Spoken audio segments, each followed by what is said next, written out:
মেঘ মেঘ মেঘ মেঘ প্লিজ প্লিজ প্লিজ আমার কথাটা একবার শোনো প্লিজ। গিনি, এরকম একটা কাজ করার আগে তোমাদের একবারও মনে হলো না যে আমার সিচুয়েশনটা কি হতে পারে? না না মেঘ মেঘ মেঘ প্লিজ আমার কথাটা শোনো, তোমরা কেউ নয়, আমি করেছি, প্লিজ আমার কথাটা একবার একটু শোনো। গিনি এবার চুপ করো, আমাকে বাড়ি যেতে দাও প্লিজ। মেঘ আমার সত্যি খুব বড় ভুল হয়ে গেছে, আমি বুঝতে পারিনি তোমরা দুজন দুজনকে দেখে এরকম ভাবে রিঅ্যাক্ট করবে। আর নীল ভাবলো কি করে যে আমি ওর সঙ্গে দেখা করব? দাদা ভাই তো কিছু জানতোই না মেঘ, দাদা ভাই জানতো যে আমি ওকে নিয়ে গিফট কিনতে বেরোচ্ছি। ও তাহলে এই মিথ্যাটাও তোমার আর জিষ্ণুর প্ল্যান করা, তাই তো? মেঘ প্লিজ প্লিজ আমাদের ক্ষমা করে দাও, আমি হাত জোড় করছি, আমাদের ক্ষমা করে দাও। আর কতজনকে আমি ক্ষমা করব বলো তো? না না বলো। শোনো জিষ্ণু, আমি তোমাকেও ক্ষমা করতে পারলাম না, আর গিনি তোমাকেও না, তোমরা আমায় ক্ষমা করো। মেঘ মেঘ কেউ আমরা পেছনে আসবে না। মেঘ আমি তোমার গাড়ি করে পৌঁছে দিচ্ছি। আমি একা চলে যাব। মেঘ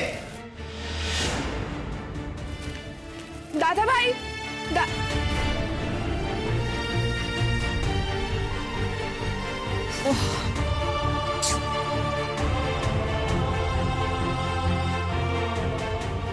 খুব ভুল হয়ে গেল কি? এটার জন্য কালকে কিছু গন্ডগোল হবে না তো? আমরা দুজনে একটা বড় গোলমাল করে ফেললাম।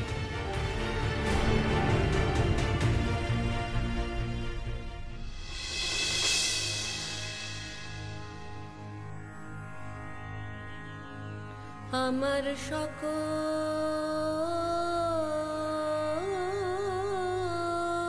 নিয়ে বসে আছি, এখনো আমাদের অন্য কারোর সাথে বিয়ে হয়নি মেঘ। শেষের কবিতার শেষ কি তাহলে এখানেই বলছো? আমি তার লাগি পথ চেয়ে আছি, পারছি না নীল, পারছি না আমি তোমাকে আমার ভাবনা থেকে সরিয়ে দিতে। কি করি বলো তো? আমার বিয়ের আগে সারাটা রাত আমি তোমার কথাই ভাবলাম। এক মুহূর্তের জন্য তোমাকে আমি নিজের মন থেকে আলাদা করতে পারলাম না। আমি কি অন্যায় করছি নীল? আমি কি অন্য একটা মানুষের কাছে অবিশ্বাসী হয়ে থাকবো? বিয়ের পরেও কি এইভাবেই তুমি আমার মনের মধ্যে আনাগোনা করবে? কেন নীল, কেন এরকম হচ্ছে আমার সঙ্গে? এতদিন আলাদা থেকেও কেন তোমার উপস্থিতি আমার মনের মধ্যে এতটাই উজ্জ্বল, এতটাই গভীর? তুমিও কি ভুলতে পেরেছো আমাকে? আমাকে দেখে আজ কি মনে হচ্ছিল তোমার? নীল, এখন কি করছো তুমি? জেগে আছো? না না, আমি আমি আমি কেন ভাবছি তুমিও তো। আচ্ছা, আমি কি ঠিক করছি বিয়েটা করে? আর কি করতে পারি আমি? আমি যদি পালিয়ে যাই নীলের সঙ্গে কেমন হবে? তখন আমি রাগটা গিনির ওপরে রেগেছিলাম না নিজের ওপরে সেটাও জানি না।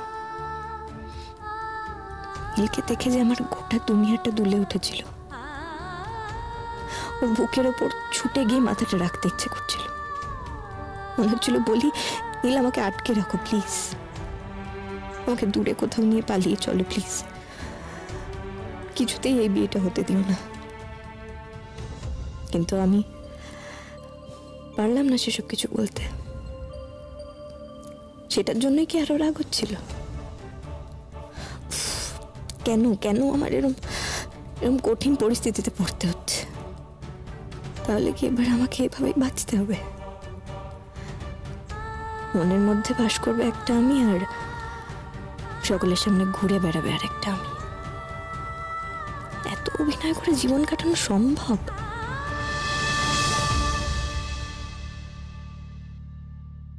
মেঘ, ও মেঘ। হ্যাঁ খুলি।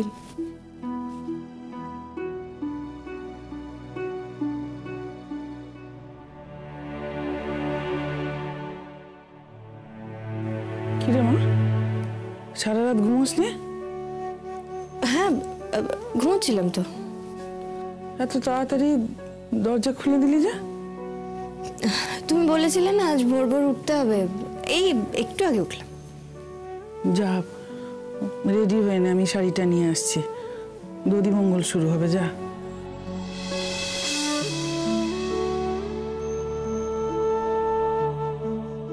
জানি রে মা, দারুণ মনোকষ্টে রয়েছিস।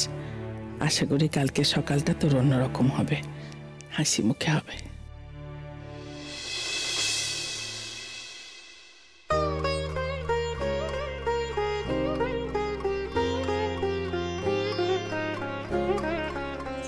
আমি ওকে ডেকে আনি? না না, ডাক্তার যাওয়ার দরকার নেই, ও রেডি হয়ে চলে আসবে। ঠিকই তো, তোমাদের থেকে বেশি তারা এবার মেঘের। আগের বার তো সব রিচুয়াল ওর বাদ হয়ে গেছিল, এবারও আর কোনো রিচুয়াল বাদ যেতে দেবে না, বুঝেছো তো? তুমি এত সকালে উঠলে কেন? তো না এলেও পারতে। না মানে আমার ছোট বোনের দধিমঙ্গল আমি থাকবো না সেটা কি করে হয় ভাবি? শুভ অনুষ্ঠানে যখন একান্তই আছো তখন তোমার চুপ করে থাকাই ভালো। আজকের দিনে এমন কোনো কথা বলো না যাতে মেঘের খারাপ লাগে।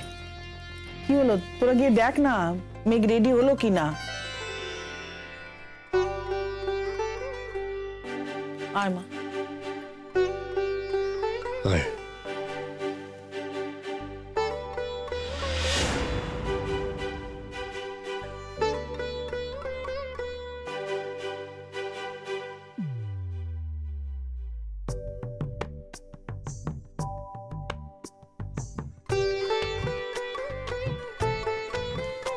কর।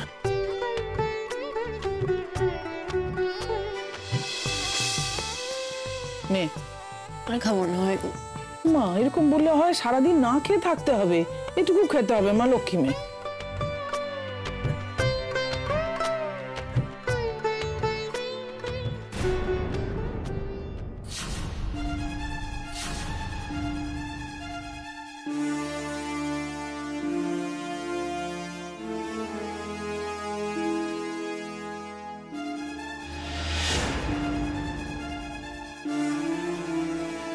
মারে, যা করছি তোর জন্য ভালো হয় যেন, সেটা তুই যেন সুখী হোস। বাবা মাকে তুই যেন না বুঝিস।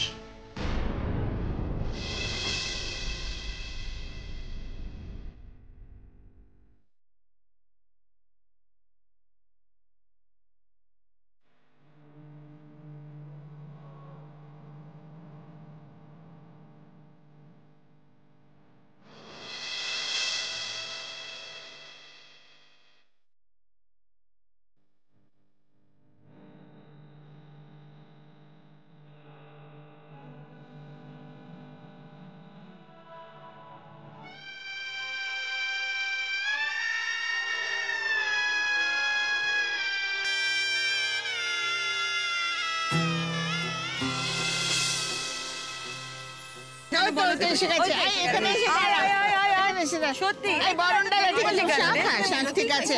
আচ্ছা হ্যাঁ, এই হলুদটা তো নীলের গায়ে ছুঁয়ে আবার ওই মানে মেয়েদের বাড়িতে পাঠাতে হবে না তো, তারপরে হলুদ খেলবে সবাই।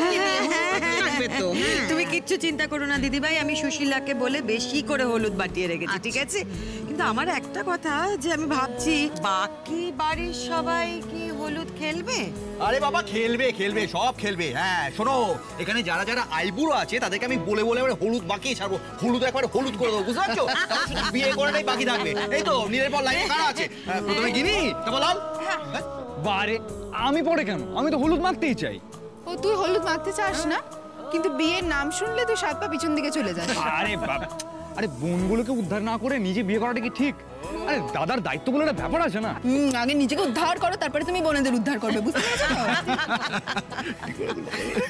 এই দাদা ভাই, তুই এরকম কাঠ হয়ে দাঁড়িয়ে রয়েছিস কেন? ঠান্ডা লাগছে নাকি? সে তো লাগবেই গিনি, খালি গায়ে এতক্ষণ দাঁড়িয়ে আছে। এই শোনো শোনো, আমাদের যা যা নিয়ম কানুন আছে সেগুলো তাড়াতাড়ি সেরে ফেলি, তাই না বলো? তারপরে আবার মাথায় জল ঢালবো, তখন তো ঠান্ডা লাগবে, ঠান্ডায় ঠক ঠক করে কাঁপবে। না ঠিকই আছে, বুঝলে? ধরো এই 7 দিনে যে একবার চান করে তার মাথায় 1 ঘোড়া কেন, ঘোড়া ঘোড়া জল ঢালা উচিত। এগুলো না একটা মানুষের জীবনে একবারই হওয়া উচিত। বারবার এই লোক হাসানো ব্যাপার তোমাদের যে এত ফুর্তি করতে থেকে আসছে আমি জানি না। আচ্ছা ঠিক আছে ঠিক আছে, দ্বিতীয়বার হলেও মহাভারত অশুদ্ধ হবে না। চলো চলো চলো। এই তোমরাও কি কমেডিতে পার্টিসিপেট করেছো নাকি? কমেডি কেন বলছো নীল? যে মেয়েটাকে সঙ্গে নিয়ে তুমি জীবনে এগোবে, সে যখন শুনবে যে তুমি বিয়েটাকে এভাবে নিচ্ছ, তখন তার কেমন লাগবে বলো তো?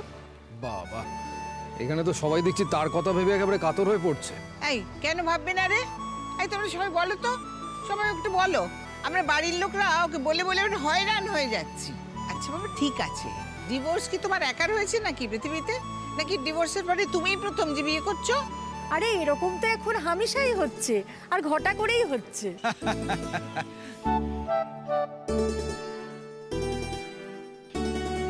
লাল, বলছি যে এরা সবাই ঠিকঠাক জানে তো? সবকিছু ফাঁস করে দেবে না তো? আরে তুমি একদম চিন্তা করো না, গিনি মিনি আমাদের সবকিছু বলে দিয়েছে। আরে বিশ্বাস করো, আমরা মন থেকে এটাই চেয়েছিলাম, ওদের মতো এরকম কাপল হয় নাকি? আরে বাবা, নীলের কানে গেলে বুঝতে পারছো না, একেবারে বিশুদ্ধ ডুবে যাবে।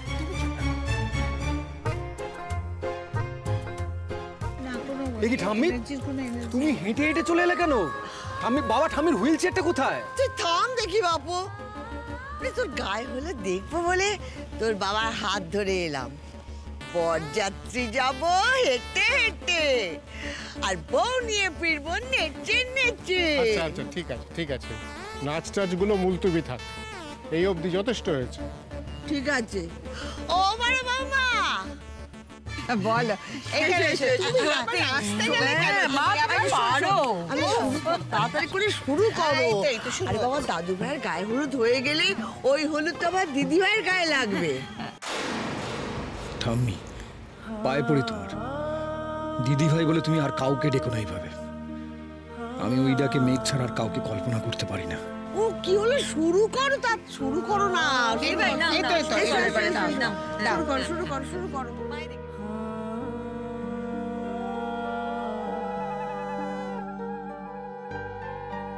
তোমারও কি এখন গায়ে হলুদ হচ্ছে? মেঘ, শুনেছি ছেলের গায়ে লাগা হলুদ মেয়েকে দেওয়া হয়। আচ্ছা, কার গায়ের হলুদ মেঘ তুমি নিজের গায়ে মাখছো? মেঘ, পারতাম নাকি আমি আর তুমি নতুন করে সব গড়ে তুলতে পারতাম না?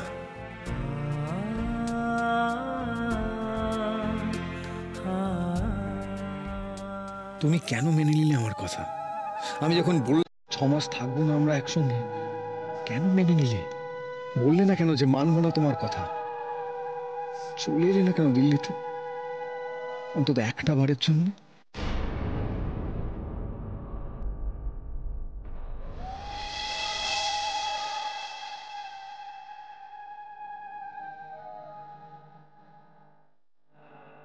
ও দাদু ভাই রে, মনটা কোথায় হারিয়ে ফেললি?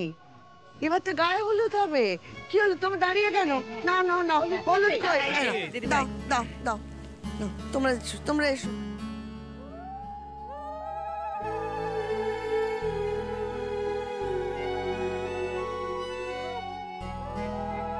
এই গিনি, দাদা ভাইকে দেখ কেমন অন্যমনস্ক লাগছে। দাদা ভাই তো মেঘ ছাড়া অন্য কাউকে দেখতে পাচ্ছে না রে। দেখ দেখ দেখ, চোখ দুটো দেখ। ভাব যদি মেঘ একবার এখানে চলে আসতো কি হতো।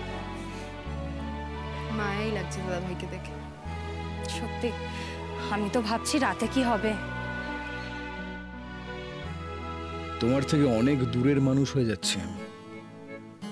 আমার যেমন কষ্ট হচ্ছে, তোমারও কি হচ্ছে?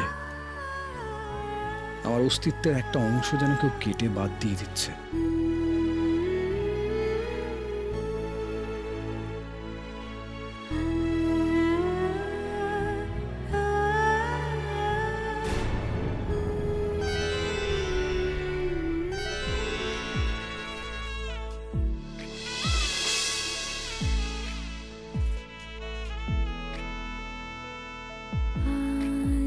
सखी मोह मोह गाहे पिक कुहु कुहु कुंजवने दुहु दुहु दोहर पानी जाए युवन मद विलसिता पुलके हिया उलसिता শতানু আলসিতা মুরছি জরু যায়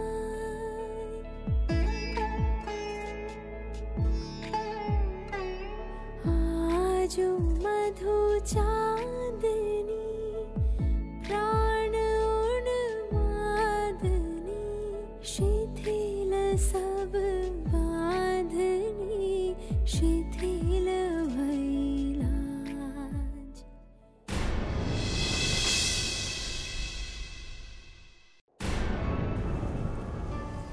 হ্যাঁ হ্যাঁ হ্যাঁ, না না না না, আমি একদম রেডি আছি, আমি বেরোচ্ছি একদম হয়ে গেছে। না না, আমাকে এখান থেকে তত্ত্ব বেরোনোর আগেই বেরিয়ে যেতে হবে। ওখানে ময়ূরীদি আছে, আমি ধরা পড়ে যাবো, কোনো রিস্ক নেওয়া যাবে না। হ্যাঁ হ্যাঁ হ্যাঁ, ঠিক আছে ঠিক আছে। এই কোথায় যাচ্ছিস? আরে দাদা ভাইয়ের বিয়ে তত্ত্ব যাচ্ছে আর আমাদের কাউকে যেতে হবে না? মানে তো মতলবটা কি? হ্যাঁ, কেউ জানতে পারলে না তোকেই প্যাক করে তত্ত্বের ট্রেতে পাঠিয়ে দেবে। কিচ্ছু হবে না ছোটদা ভাই, কিচ্ছু হবে না। শোন, আমি এখান থেকে আগে বেরোচ্ছি যাতে ওখানে তত্ত্ব পৌঁছানোর আগে আমি ওখানে পৌঁছে যাই। দেখ, আমরা কেউ একজন ওখানে না থাকলে খারাপ দেখায়, তাই না? দেখ, মেঘ না জানুক কোনো অসুবিধা নেই, কিন্তু মেঘের বাবা মা তো জানে যে দাদা ভাইয়ের সঙ্গে মেঘের বিয়ে হচ্ছে, তাই না? মানে আমি কিন্তু কি কি বলে যাবি সেটা বলতো। মেঘ আমার বন্ধু ছোটদা ভাই, মেঘের কাছে আমি যে কোনো কারণে যেতে পারি, তাই না? কিন্তু আমার না কিছু একটা কারণে ভয় লাগছে। মানে তুই লাস্ট মোমেন্টে সবকিছু কেচি না ফেলিস তুই। Don't worry, be happy, tata.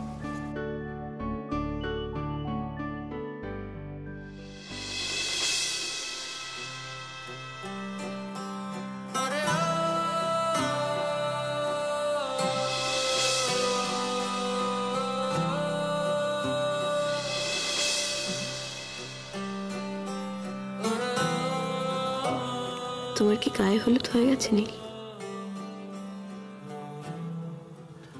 আসবো? এসো। তুমি কি রেগে আছো?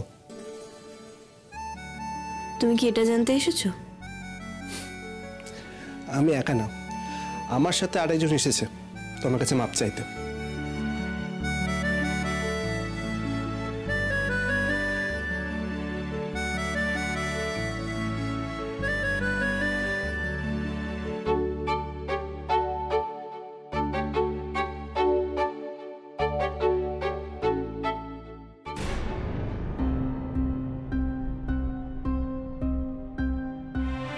খাওয়া খেয়েছিস? এই ময়ূরী, তুমি এসে গেছো? একটু হেল্প করো না গো, তাহলে এই তত্ত্বগুলো খুব তাড়াতাড়ি সাজানো হয়ে যাবে। তত্ত্ব সাজাতে হবে তো? ঠিক, কি অদ্ভুত। দেখো, এখনো ছেলের বাড়িতে কারা কারা আছে সেটাই আমার জানা হলো না। মা, ছেলের বাড়ির ফ্যামিলি মেম্বার কারা কারা, মানে সেই হিসেবে তত্ত্ব সাজাবো। ওই সবার বাড়িতে যেমন থাকে আর কি, ওই ননদ, শ্বশুর, শাশুড়ি। ময়ূরী, তুমিও না একটা পছন্দ মতো ছেলে দেখে বিয়ে করে ফেলো। হ্যাঁ, করতে হবে, ঠিকই বলেছো। কিন্তু আগের বার তো আমার বরকে মেঘের পছন্দ হয়েছিল, দেখো এবার মেঘের বরকে আমার না পছন্দ হয়েছে। এই কথাগুলো এখন থাক না ময়ূরী। মা, নিজের ছোট বোনের বিয়ে, একটু মজা করছিলাম, একটু মজা ঠাট্টা করবো না? বেশ, তাহলে থাক। মা, গায়ে হলুদ কখন হবে? ওই বাড়ি থেকে হলুদ এলেই হবে। এবার দেখতে হবে তত্ত্ব কারা আনে, কোনো চেনা লোক আনছে নাকি।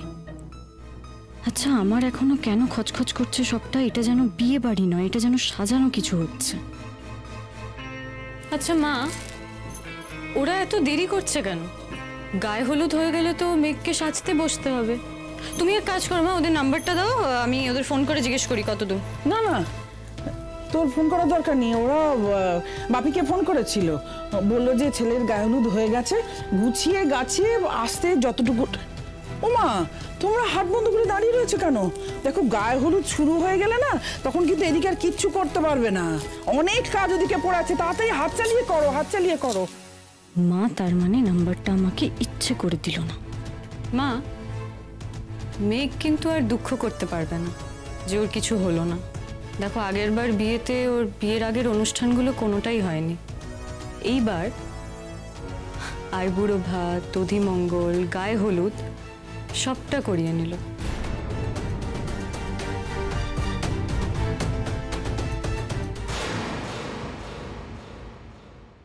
মেঘ, আই এম রিয়েলি সরি। আমি সত্যি বলছি, খুব বড় ভুল হয়ে গেছে। প্লিজ এবারের মতো আমাদের বোকামিটাকে মাফ করে দাও। মেঘ, তুমি তো জানো আমি এরকম না ভেবেচিন্তে কত ভুল ডিসিশন নিয়ে ফেলেছি। সেখান থেকে তুমি আমাকে বাঁচিয়েছো, বারবার বারবার আমার ভুল শুধরে দিয়েছো। তারপরেও যে আমি কি করে এটা করলাম আমি বুঝতেই পারছি না। মেঘ, আই এম রিয়েলি সরি, আর কখনো এরকম করবো না। এবারের মতো অন্তত ক্ষমা করে দাও। মেঘ, প্লিজ চুপ করে থেকো না, কিছু তো বলো। এরকম ভাবে আমাদের সাথে আড়ি করে দেবে তুমি? এরকম কেন করছো? কিছু তো বলো।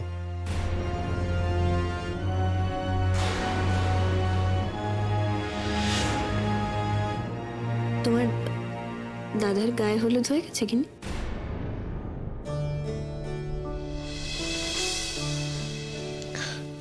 হ্যাঁ, একটু আগেই। তোমার তো হয়নি এখনো? না, বরের বাড়ি থেকে এখনো আসেনি হলুদ। এসেছে ম্যাডাম, এসেছে, আমরাই এনেছি। উফ, কতক্ষণ যে এভাবে হাসি চেপে বসে থাকতে হবে না কে জানে। মেঘ, তুমি প্লিজ একবার আমাকে বলো তুমি আমাকে মাফ করে দিয়েছো। গিনি, মাপ তো অন্যায়ের হয়, অপরাধের হয়। তোমাদের কি এটা মনে হয় যে তোমরা কোনো অন্যায় করেছো? বুঝতে পারিনি মেঘ, একদম বুঝতে পারিনি। সরি, খুব বড় ভুল করে ফেলেছি। ভুল বা অন্যায়টা কি তোমরা করেছো, না অন্য কারোর প্ররোচনায় তোমরা এরকম একটা হঠকারী সিদ্ধান্ত নিয়েছিলে? সেটা একটু বলবে প্লিজ। অন্যকে আমাদের ইনসিস্ট করবে বলো তো? তুমি কার কথা বলতে চাইছো?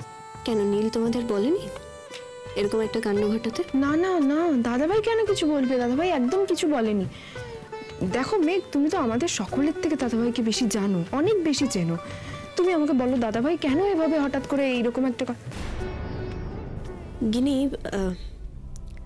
আমি তোমার দাদাভাইকে না একটা সময় চিনতাম, একটা সময় তাকে জানতাম, কিন্তু মোটেই কখনোই সকলের থেকে বেশি নয়। আমরা খুবই কম সময় একসঙ্গে থেকেছি, তখন আমি যতটুকু চেনার চিনেছি, কিন্তু তারপরে আমরা অনেকটা সময় আলাদাও থেকেছি। আর একজন মানুষের ভাবনা চিন্তা গতি প্রকৃতি বদলানোর জন্য সেটা তো যথেষ্ট সময়। মেঘ, প্লিজ এটা বিশ্বাস করো, কাল যা ঘটেছে তার মধ্যে নীলের কোনো দোষ ছিল না। আমি যেমন তোমার গিফট কিনবো বলে তোমাকে নিয়ে বেরিয়েছিলাম, গিনি ঠিক সেরকমভাবে নীলকে নিয়ে বেরিয়েছিল গিফট কিনবে বলে।